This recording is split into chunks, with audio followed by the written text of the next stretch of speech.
Toute cette semaine, participe au jeu concours de Puissance Télévisions pour tenter de gagner tes places pour le parc d'attractions Walligator. 10 places sont à gagner pour les amateurs de frissons. Alors, joue dès maintenant sur puissancetélévision.fr ou sur l'application mobile. Jeu concours organisé par Puissance Télévisions en partenariat avec Walligator du 5 octobre 2020 au 11 octobre 2020.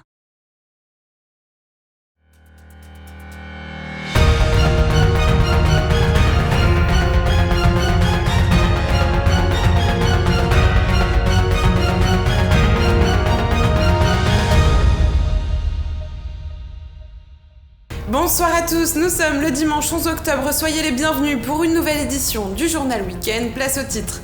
Prévenir et alerter sur les violences intrafamiliales, voilà le but de la dernière édition du Ciné-Justice de la mission locale de Saint-Dizier, à découvrir dans un instant.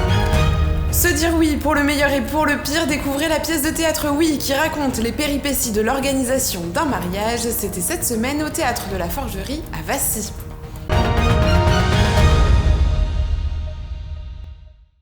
Ce vendredi matin, la mission locale de Saint-Dizier organisait sa 3e édition de Ciné-Justice avec pour thématique la justice et les affaires familiales. Pour l'occasion, une quarantaine de jeunes et leurs accompagnants ont vu le film Jusqu'à la garde qui retrace les difficultés de la rupture d'un couple et les conséquences sur les enfants qui sont souvent les instruments et les victimes de la rancœur de leurs parents. À la fin du film, un temps de questions-réponses a été organisé avec les différents intervenants, parmi eux Caroline Nico, psychologue qui a pu présenter ses différentes missions aux jeunes. Écoutez. Ma mission, c'est d'accueillir toutes les victimes d'infractions pénales pour à la fois leur proposer un accompagnement psychologique pendant la procédure. Ça peut être aussi les accompagner à l'audience. Là, lundi après-midi, je vais accompagner quelqu'un à l'audience. Et puis également, les prendre en charge, leur proposer un accompagnement psychologique, un soutien pour pouvoir surmonter les événements qu'elles ont pu subir, qu'elles ont pu connaître et les aider à se reconstruire. L'idée, c'est vraiment de pouvoir les sensibiliser sur ces situations-là, sur cette situation de violence, d'identifier aussi, comme je le disais, il y a beaucoup de victimes qui n'identifient pas forcément qu'elles vivent des situations de violence. Donc à un moment donné, pouvoir repérer, pouvoir savoir aussi où s'adresser. Et puis pour ceux qui peut-être aussi parfois auraient de temps en temps des comportements un peu limites, peut-être aussi pouvoir prendre conscience que ces comportements-là ne sont pas possibles et ne sont pas permis. Et je vous propose de terminer cette édition dans la bonne humeur avec la comédie Oui qui s'est jouée ce mercredi à la Forgerie de Vassy. Bonne humeur, je vous le disais, légèreté aussi et même nostalgie. Julien Carré vous propose de revivre cette soirée loin de tout, les tracas du quotidien. 20h15 à la Forgerie de Vassy, le public s'installe dans la salle pour voir la pièce de théâtre Oui. Côté coulisses, l'ambiance est détendue. Pascal Rocher, auteur et comédien de la pièce, ajuste les derniers détails avant le lever de rideau. C'est l'histoire de Stéphane et Valérie qui ont décidé de se marier après 8 ans de vie commune, c'est ça ? Tout à fait. Voilà.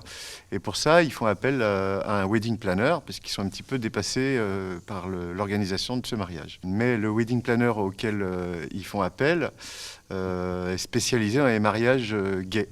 Ça, ils ne s'y attendaient pas. Et comme le wedding planner ne s'attendait pas non plus à s'occuper d'un mariage hétéro. Morgane et Alexandre et les 2 autres comédiens montent également sur scène. Impatients, tous les 3 ne peuvent s'empêcher de regarder le public entrer. Quelques secondes avant le début, les comédiens ont leur petit rituel pour se souhaiter bonne chance.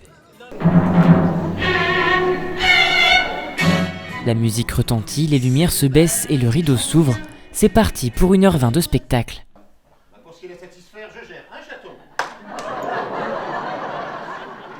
Cette pièce aurait dû se jouer en avril dernier, mais malheureusement à cause de la crise sanitaire, différentes dates ont été annulées. Alors les comédiens sont heureux de remonter sur scène après de longs mois d'arrêt. Oui, donc ça fait 8 mois qu'on Ça fait 8 bons mois, on n'a pas joué. Voire 9. On a bien rigolé dans le train aussi en venant pour réapprendre notre texte. Parce que c'était un peu long. C'était un peu laborieux au départ. On s'est récité le texte et voilà, on s'est aperçu qu'il y avait quand même quelques petites lacunes, mais qui vont vite être rattrapées ce soir par le brio de l'écriture de Pascal Rocher, qui est vraiment très simple, une écriture tellement simple qu'on s'arrête. Voilà, et puis par le talent des comédiens aussi, qui peuvent gérer n'importe quel imprévu. Malgré le contexte sanitaire, sanitaire pesant. Pour les comédiens, ne pas parler du Covid-19 durant toute la représentation est un réel échappatoire. Ça fait du bien de ne pas en entendre parler aussi, Oui. de retrouver une certaine forme de normalité. Je pense que les gens vont être contents pendant Ouais. 1h20 de ne pas entendre parler ni de Ouais. Covid, ni de Et coronavirus. ni de gestes barrières. Donc oui, ça fait du bien. Les gens, ils aiment bien quand même quand on leur parle pas de problème. Ouais. Les blagues s'enchaînent, le public est réceptif et les comédiens s'amusent. Une chose est sûre, ils garderont cette représentation vasséenne dans leur mémoire car il s'agit de la toute dernière fois qu'elle sera jouée. Ah ben on est triste. On est triste. Enfin, on n'a pas l'air, mais on est triste. Si, ouais, ça fait toujours un peu... Bah oui, oui, on est triste parce que c'était une Ouais. belle aventure. On a joué 1000 fois à peu près en tout. Hein. Enfin, pas nous, mais on était plusieurs comédiens, plusieurs équipes.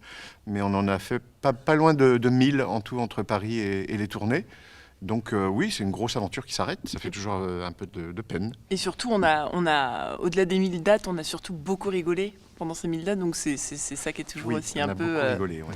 Autant que les spectateurs. Ouais. si ce n'est plus. on quitte des camarades et c'est qu'on peut retrouver sur d'autres pièces, mais bon, ça mais c'est pas le même. pas toujours évident. Mais C'est pas la même configuration, quoi. Mais les comédiens ne sont pas sans reste, puisque d'autres pièces sont à l'affiche dans les théâtres parisiens. La Forgerie accueillera d'ailleurs en avril prochain la pièce Dîner de famille, elle aussi écrite par Pascal Rocher. Voilà, c'est la fin de cette édition. Merci à tous de l'avoir suivi. Tout de suite, les prévisions météo de demain. Belle soirée et bonne semaine à tous. Toute l'actualité qui vous concerne, à voir ou à revoir, dès maintenant sur puissancetélévision.fr et sur notre application mobile.